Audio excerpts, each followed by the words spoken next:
नमस्कार साथियों और आप सभी का लिटरेचर लवर्स में बहुत बहुत स्वागत है। मेरा नाम है राजवीर। तो आज बात करने वाले हैं हम लोग कि जो एनवीएस और केवीएस का जो सिलेबस आया हुआ है और जो एग्जाम पैटर्न है उसके बारे में बात करेंगे। क्या एग्जाम पैटर्न है, कैसे तैयारी करेंगे और आपको एक परफेक्ट कोर्स कैसे मिल पाएगा। वैसे मैं आपको बता दूं कि कोर्स आपको हमारे लिटरेचर लवर्स ऐप के थ्रू मिलेगा। ऐप डाउनलोड कर लीजिएगा।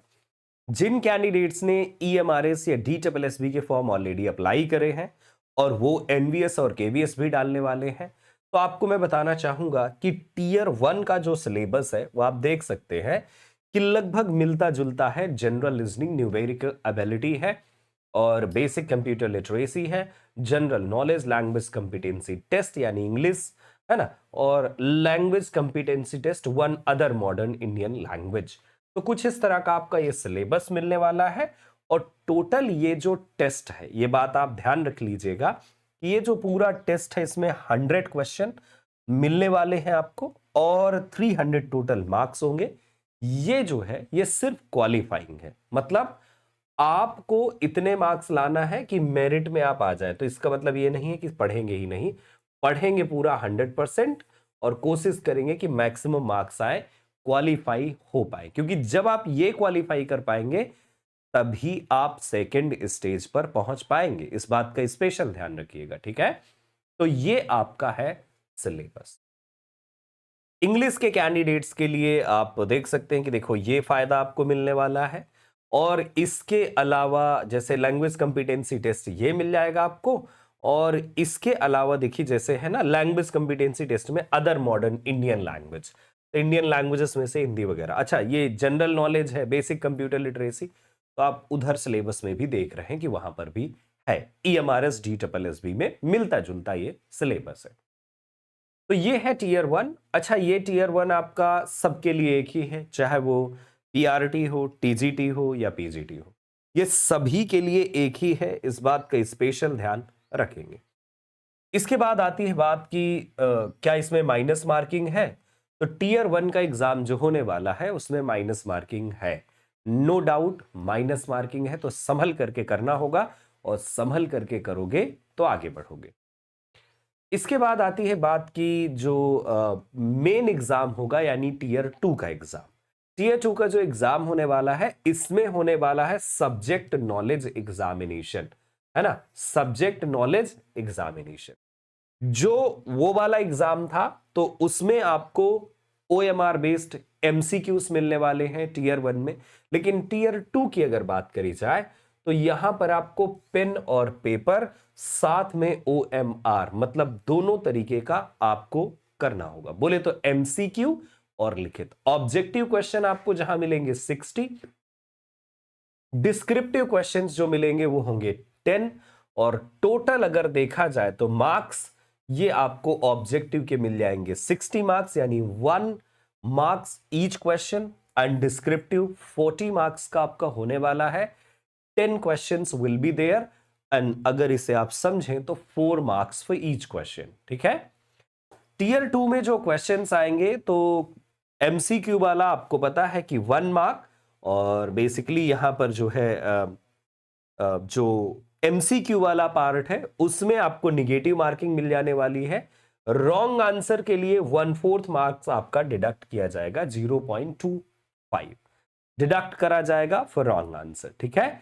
अनआंसर्ड जो रहेंगे उनके लिए कोई मार्क्स मिलने नहीं वाला है, मतलब अगर क्वेश्चन नहीं आ रहा है तो आंसर नहीं करेंगे।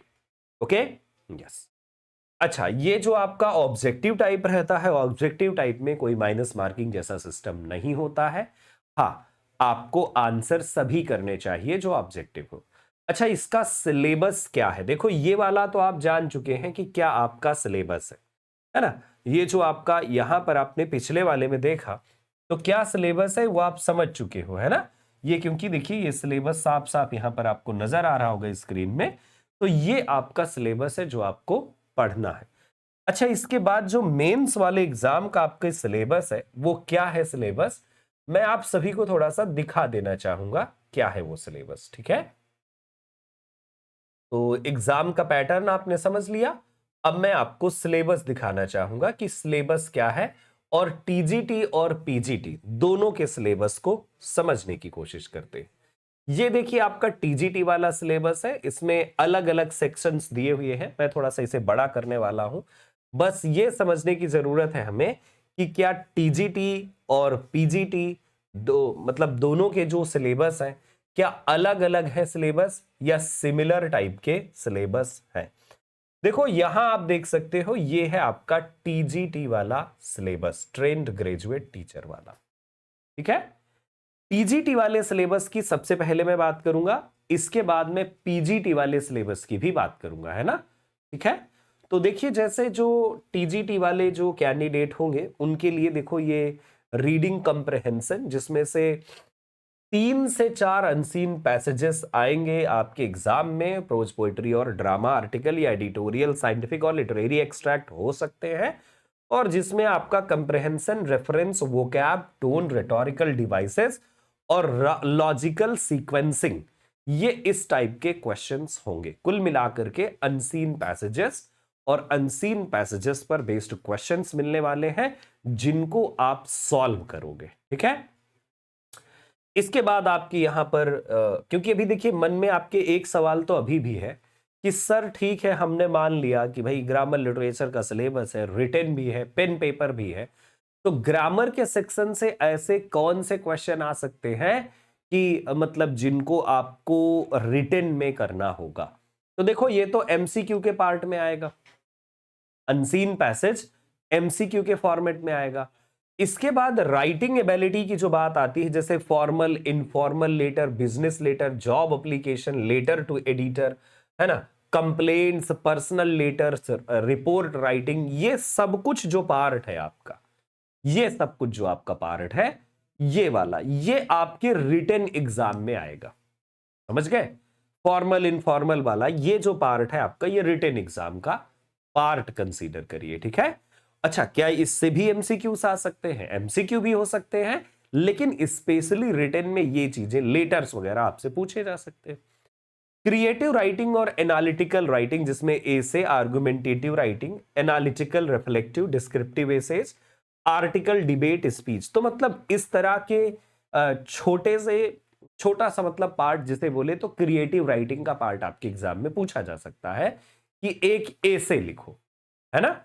जैसे कोई स्पीच लिखो या एसे लिखो या कोई आर्टिकल लिखो, तो ये आपको लिखना सिखाया जाएगा, बोले तो कुछ टॉपिक्स पर बेस्ड आपको चीजें सिखाई जाएंगी। बाकी आपके एग्जाम में क्या आ सकता है उसके अकॉर्डिंग आप खुद लिखोगे, पैटर्न आपको सिखाया जाएगा, बाकी आप कोशिश खुद ही करोगे। बाकी इधर पूरा ग्रामर का पार्ट है। क्या ग्रामर के पार्ट से भी कोई पेन पेपर वाला क्वेश्चन या आंसर आ सकता है? वैसे देखो जहां तक प्रोबेबिलिटी है तो इस सेक्शन से नहीं आते हैं, लेकिन अगर कोई क्वेश्चन आएगा तो हो सकता है कि कोई क्वेश्चन आए। लेकिन क्योंकि देखो 4 मार्क्स आपके एक क्वेश्चन के मिलने वाले हैं, तो इस तरह की चीजें, ट्रांसलेशन वगैरह अगर पूछ ले तो पूछ ले, in Hindi to English, English to Hindi, इस टाइप की चीजें पूछ ले तो पूछ ले, नहीं तो यहां पर ये एमसीक्यूज के पार्ट में चला जाएगा। जो ग्रामर और यूसेस वाला पार्ट है तो वो आपके जो है उसमें चला जाएगा। इसके बाद आती है बात लिटरेचर की। लिटरेचर से आपके एग्जाम में मैक्सिमम जो डिस्क्रिप्टिव क्वेश्चन होंगे वो आपके सेक्शन डी लिटरेचर से होंगे। टीजीटी के आपके जो एनवीएस और केवीएस की वैकेंसी का जो सिलेबस है, तो टीजीटी का सिलेबस आप देखिए, एलिजाबेथन एंड जैकोबियन ड्रामा, नाम दे दिए हैं किनको किनको पढ़ना है, शेक्सपियर, मार्लो, बेन जॉनसन। ठीक है, फिर इसके बाद ड्रामा के बाद आपको पढ़ना है पोइट्री। तो ड्रामा के बाद अगर पोइट्री पढ़ना है तो पोइट्री में किन किन लोगों को पढ़ना है? पोइट्री में आप पढ़ोगे John Donne, Alexander Pope, William Wordsworth, Samuel Taylor Coleridge, John Keats. इन राइटर्स को पढ़ोगे। विक्टोरियन एंड मॉडर्न राइटर्स में इनमें से किसको पढ़ोगे? तो विक्टोरियन एंड मॉडर्न राइटर्स में से Charles Dickens, Thomas Hardy, Virginia Woolf, T S Eliot, George Orwell. यहां पर इन सभी राइटर्स के लाइफ एंड वर्क्स को पढ़ना होगा। एग्जाम में जो क्वेश्चन आएंगे वो एमसीक्यू बेस्ड भी हो सकते हैं और साथ में डिटेल्ड क्वेश्चन भी हो सकते हैं, है ना। जैसे मान लीजिए कि विलियम शेक्सपियर के किसी प्ले के किसी पर्टिकुलर सीन के बारे में पूछ लिया, या किसी प्ले का मतलब क्रिटिकल एनालिसिस, एक ओवरव्यू पूछ लिया, तो इस टाइप के प्रश्न पूछे जाने की संभावना होगी। किसी पोयम का सेंट्रल आइडिया आपसे पूछ लिया कि इस पोयम का सेंट्रल आइडिया लिखिए। अच्छा, यहां एक चीज जो मैं अपने एक्सपीरियंस से कहना चाहूंगा वो ये होगी कि मोस्टली वो फेमस वर्क, जैसे विलियम शेक्सपियर के Hamlet, Othello, Macbeth, King Lear, Romeo and Juliet, the Tempest, है ना, ट्वेल्थ नाइट, ऐसे प्लेज के बारे में पूछा जाता है कि उनके बारे में आपको लिखना है कुछ, या किसी पर्टिकुलर कैरेक्टर के बारे में पूछ लिया जाएगा। ठीक है, ग्रेट। इसके अलावा जैसे मार्लोव है तो इनका डॉक्टर फॉस्टस सबसे फेमस है, टम्बरलेन द ग्रेट, डॉक्टर फॉस्टस, है ना, एडवर्ड, ऐसे प्लेज से इनके एग्जाम में पूछा जा सकता है। Ben Jonson, every man in his humour, humour की थियरी क्या है, यही पूछा जा सकता है। पोइट्री में जैसे जॉन डन है, किसी पोएम का central idea, canonization, death we not proud, है ना, to his mistress going to bed, तो ऐसी कई सारी पोएम्स हैं। द फ्ली है, वेलेडिक्शन फॉरवर्डिंग मॉर्निंग है, तो ऐसी पोएम्स से क्वेश्चन हो सकते हैं। एलेक्जेंडर पोप के Rape of the Lock, essay on man, essay on criticism, Dunciad जैसी पोएम से पूछा जा सकता है, एसे ऑन क्रिटिसिज्म से पूछा जा सकता है। विलियम वर्ड्सवर्थ, वर्ड्सवर्थ की कई सारी पोएम्स है, जैसे Wordsworth as a nature poet, poet of nature, या वर्ड्सवर्थ की किसी पोएम का सेंट्रल आइडिया, वर्ड्सवर्थ के पूछ सकते हैं कि जैसे as a poet of nature, या कोई थीमेटिक लेकर के कि इस तरह की थीम कहां पर इन्होंने दी है, तो उस टाइप के क्वेश्चन होंगे। या किसी पोएम टिंटर ने भी है, डैफोडिल्स है आपकी, word is too much with us है आपकी, और इसके अलावा जैसे आप पढ़ते हो सॉलिटरी रीपर जैसी पोएम है आपकी, है ना, तो ऐसी पोएम से प्रिल्यूड वगैरह है तो इनसे पूछा जा सकता है। टॉमस हार्डी, अच्छा सैमुअल टेलर कॉलेज है, तो जैसे कुबला खान है, क्रिस्टाबेल जैसी पोएम है, फ्रॉस्ट एट मिडनाइट है, और फ्रॉस्ट एट मिडनाइट है जैसे, या फिर इनके बायोग्राफी या लिटरेरिया के किसी शॉर्ट नोट्स या मतलब शॉर्ट नोट्स या इनकी टर्मिनोलॉजी के रिगार्डिंग पूछा जा सकता है। तो एमसीक्यू में देखो वही क्वेश्चंस आते हैं जिनका सीधे टू द पॉइंट आंसर होता है। अब जैसे Wordsworth as a nature poet आपको लिखना है, तो ये एमसीक्यू से ज्यादा बेटर है कि ये मतलब एक डिटेल्ड क्वेश्चन बने। जैसे वर्ड्सवर्थ का हो गया, या एलेक्जेंडर पोप का, जैसे कि Alexander Pope a new classical poet, a great satirist, है ना, John Donne, use of metaphysical conceit in Donne's poetry, इस टाइप के क्वेश्चंस आपके एग्जाम का पार्ट हो सकते हैं। अब अगर इस टाइप के क्वेश्चन आपके एग्जाम का पार्ट होते हैं तो फिर आपको उसी हिसाब की स्टडी करने की जरूरत है। जॉन कीट्स हैं जैसे पोएट ऑफ ब्यूटी, या जॉन कीट्स की किसी पोएम के रिगार्डिंग कोई सेंट्रल आइडिया लिखो, समरी लिखो, इस तरह की चीजें हो सकती है। इस बात का ध्यान रखेंगे आप। अब जैसे आपके मॉडर्न राइटर हैं, तो जिनमें से हम चार्ल्स डिकेंस की बात करें, टॉमस हार्डी हैं, तो चार्ल्स डिकेंस जैसे एक ऐसे मतलब राइटर जो हमेशा पुअर्स के बारे में लिखते हैं, या चार्ल्स डिकेंस की बेसिक थीम्स के बारे में, है ना, किसी कैरेक्टर के analysis, like right a character analysis of David Copperfield in well known novel David Copperfield, है ना, तो इनके जैसे डेविड कॉपरफील्ड है, ग्रेट एक्सपेक्टेशन है, और ओलिवर ट्विस्ट है, मार्टिन चुजलविट है, जो भी इनके नॉवेल है उनको आपको पढ़ना। टॉमस हार्डी में भी आप ऐसे ही पढ़ेंगे, Thomas Hardy, Tess, Mayor of Casterbridge, far from the madding crowd, तो ये जो इनके मेजर नॉवेल है। अब जैसे टॉमस हार्डी से एक बहुत अच्छा क्वेश्चन बन जाता है, Thomas Hardy a Victorian novelist and a poet and a kind of pessimistic novelist, तो क्योंकि इन्होंने पैसिमिज्म को अपने नॉवल में बहुत बड़ा प्लेस दिया हुआ है।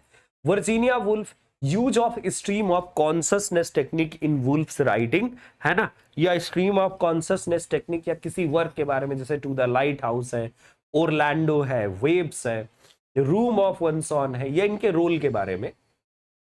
TS Eliot as a modernist poet, ये बड़ा फेमस क्वेश्चन हो सकता है जो डिटेल में पूछ ले, नोट डाउन कर लीजिएगा। अगर अभी तक नोट डाउन ना किया हो तो वीडियो को बैक करके आप कर लीजिए। जॉर्ज ऑरवेल, तो जैसे जॉर्ज ऑरवेल का एनिमल फार्म है ना, तो ऐसे वर्क से यूटिलिटेरियनिज्म के कॉन्सेप्ट को कैसे एक्सप्लोर किया है जॉर्ज ऑरवेल ने अपने नॉवल में, तो इस तरह की चीजें पूछ सकते हैं। जितनी चीजें मैंने आपको बताई हैं, अगर आप ध्यान से सुन पाए हैं, जो मैं बता सकता था शॉर्ट में वो मैंने बताया है। बाकी जो कोर्स होगा उसमें सारी चीजें आपको पढ़ाई जाएंगी। सबसे बड़ी बात ये भी ध्यान रखने की है कि कैंडिडेट से मैं रिक्वेस्ट करूंगा कि नोट डाउन कर लीजिएगा जो टॉपिक मैंने बताए हैं। एग्जाम में वैसे ही क्वेश्चन आएंगे और मे बी यही वाले आ जाएं जो मैंने आपको जिस तरह से बातें बताई। फिर इंडियन राइटिंग इन इंग्लिश की बात आती है, तो इंडियन राइटिंग इन इंग्लिश में आर के नारायण, मुल्क राज आनंद, अनीता देसाई, विक्रम सेठ, अरुंधति रॉय और अमिताभ घोष को पढ़ना है।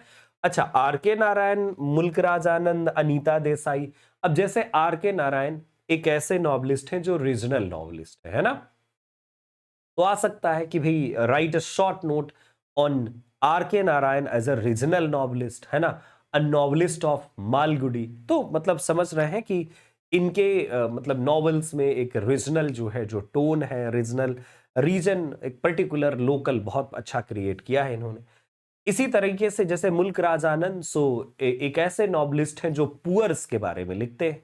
तो एग्जाम का आपके प्रश्न हो सकता है कि चाल जो आपके मुल्क राज आनंद है, तो किस तरह से अपने नॉवेल्स में इन्होंने पुअर्स को एक अलग इंपॉर्टेंस और एक अलग जो है प्लेस दिया है। तो ये भी पार्ट आपके एग्जाम का हो सकता है कि आपसे पूछ ले। अनीता देसाई, विक्रम सेठ है, अरुंधति रॉय है और ये अमिताभ घोष। अच्छा, इनके सभी राइटर्स के जो भी इंपॉर्टेंट वर्क हैं, जैसे मुल्क राज आनंद, अनटचेबल जैसे वर्क को आप पढ़ेंगे, R K Narayan, Swami and his friend, the guide, ऐसे वर्क्स को आपको पढ़ना ही पढ़ना होगा। मतलब मेरी बात समझ रहे हैं आप। एक दो ऐसे पॉइंट आपको पढ़ने होंगे कि जैसे चार्ल्स डिकेंस है, तो मैंने बताया कि चार्ल्स डिकेंस अ विक्टोरियन नॉवलिस्ट, नोट लिखना है आपको।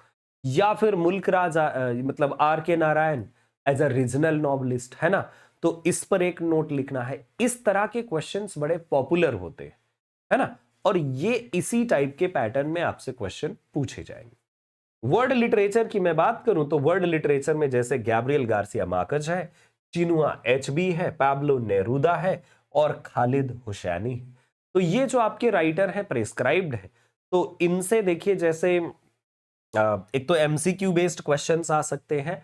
दूसरी चीजें जैसे चिनुआ एचबी इनमें से सबसे ज्यादा मतलब मैं अपने हिसाब से मानता हूं कि पॉपुलर। जैसे गैब्रियल गार्सिया मार्केज है, तो ये मैजिकल रियलिज्म वाली टेक्निक को यूज करने के लिए जाने जाते हैं। और चिनुआ एचवी ये एक अफ्रीकन नॉवलिस्ट हैं, तो African being an African novelist क्या क्या चीजें इन्होंने दी हैं उस चीज का बेहद हिसाब, मतलब बेहद ख्याल रखने की आपको जरूरत पड़ेगी।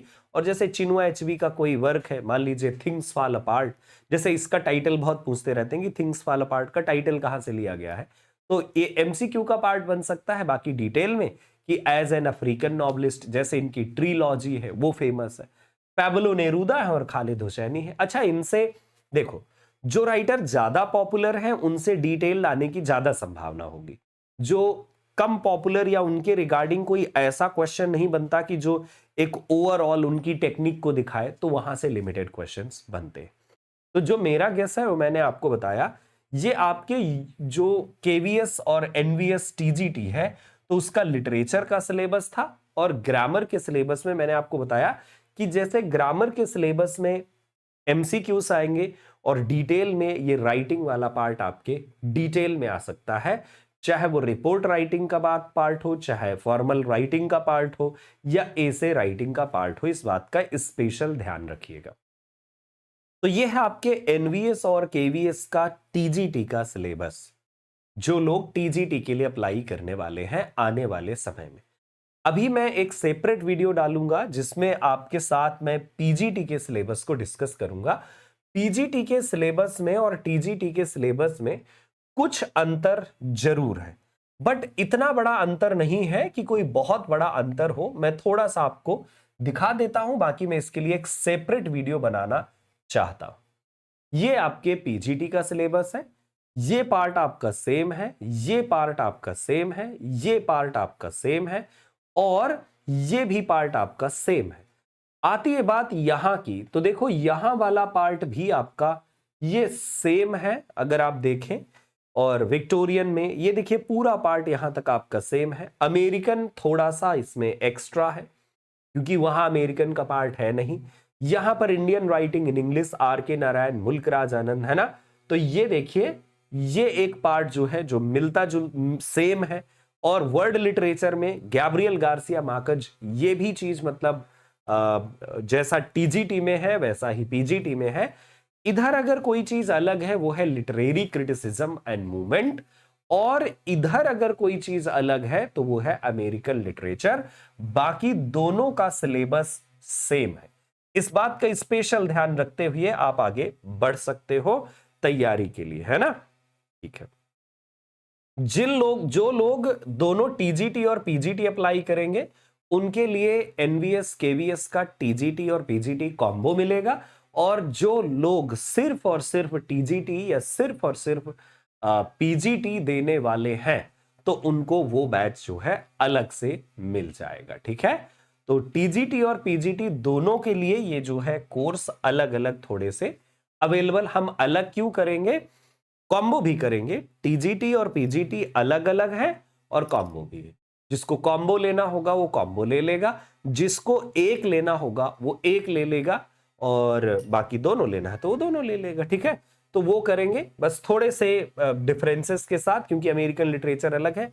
हमारा जो बैच अलग करने का पर्पज होता है बड़ा क्लियर होता है। हम नहीं चाहते कि कोई भी कैंडिडेट खिचड़ी पढ़े, to the point target exam के लिए पढ़े ताकि वो अपने टारगेट को पूरा कर पाए।